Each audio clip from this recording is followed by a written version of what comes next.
all I'm going to do is I'm going to kind of take it off the stem a little bit because we're going to chop it up. Innovative, creative, and with a style all his own, Chef James Haller is considered the grandfather of modern American cuisine. So I'm just going to grate a little bit of this. Fresh ingredients blended with an inner sense of what flavors the dishes need are the hallmarks of Chef Haller's cooking. It was just pure fun. I was never knocked out and exhausted. I just had a good time, and I just kept recreating and recreating and recreating and changing everything. Every single time I cooked, I would change it. Chef Haller, or Buddy, as he is known to friends, opened the upscale Blue Strawberry restaurant on Surrey Street in Portsmouth in 1970. He had lived in New York City, where he tried modeling, acting, and writing. But when he turned 33, he realized he needed a career change. Previous to that, I'd been in New York City and had done some a little writing for television, some big shows, and I'm not going to name them, Johnny Carson and, stuff like that. And thought I was on my way to, becoming a great television writer, which was my original plan. But a trip to Maine with a couple of friends triggered his culinary journey. It just simply fell into place. We were all out of a job, my two buddies and I.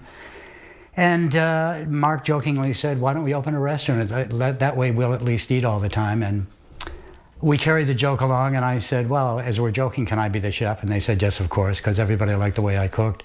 And bang, there it was. We found a place on Surrey Street. And as we looked at it, it had brick walls and beam ceilings, and just as it is today. And we looked at it and said, this is what we want. This is not a restaurant, this is a dining room. Portsmouth was a rough town in 1970, and many doubted Chef Haller's elegant restaurant would succeed. And they kept saying, oh, your idea of two seatings, it's never going to work. Nobody will do that. It's just, nobody wants that. You got to do this. And your menu is crazy, and you have to do this. And I thought, yes, leave me alone.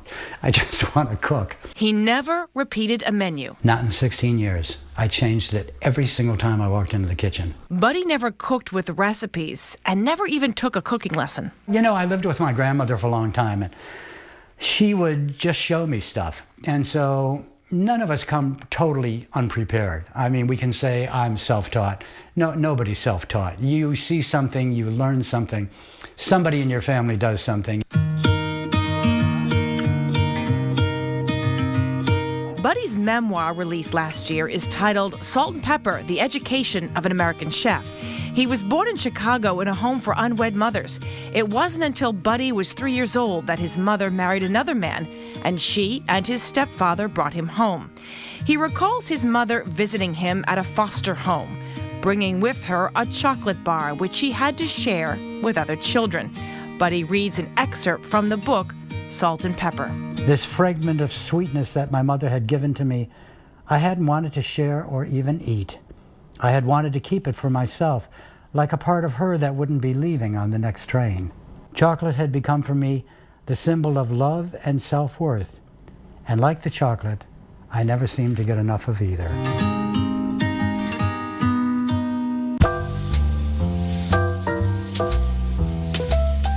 A fine dining restaurant has been in this space at 29 Surrey Street since 1970. The Black Trumpet opened in 2007.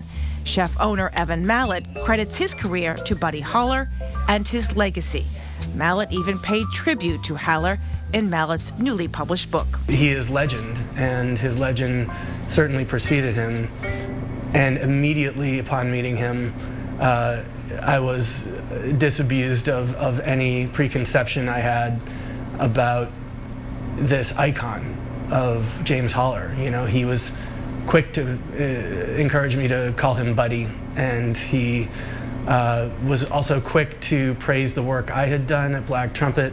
After 16 years, Buddy Haller left to pursue teaching and other opportunities. He settled into a farmhouse on the banks of the Salmon Falls River in southern Maine, where he lives today. But what this chef really loves to do is write. He's written 7 books. His first book was the Blue Strawberry Cookbook, How to Cook Without Recipes. He wrote a book for cancer patients called What to Eat When You Don't Feel Like Eating. And now he's writing a new memoir. The book begins with my family coming from Poland and settling in Pulaski, Wisconsin in the 1880s. And it starts there, and then it goes on to other people I have known along the way. It's a memoir. It's what you do, it's what I do. It's what I do best. They always say, write about what you know. And what I know is the people that I've met all through my life. They've all been wonderful people, you know, great gifts to me, great gifts. Buddy does all his writing in the kitchen with the original sign from the Blue Strawberry hanging nearby.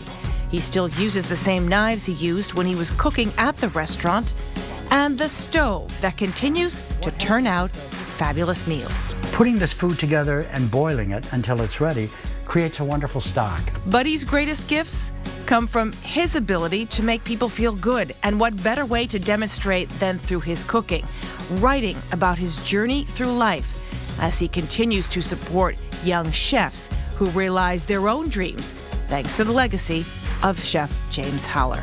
It is amazing to think that someone who actually got a fairly late start in the culinary world, never had a formal education in culinary arts, jumped into this career and made it work for 26 years. It's truly staggering and intimidating when you meet that person, because he is legend, and his legend certainly preceded him.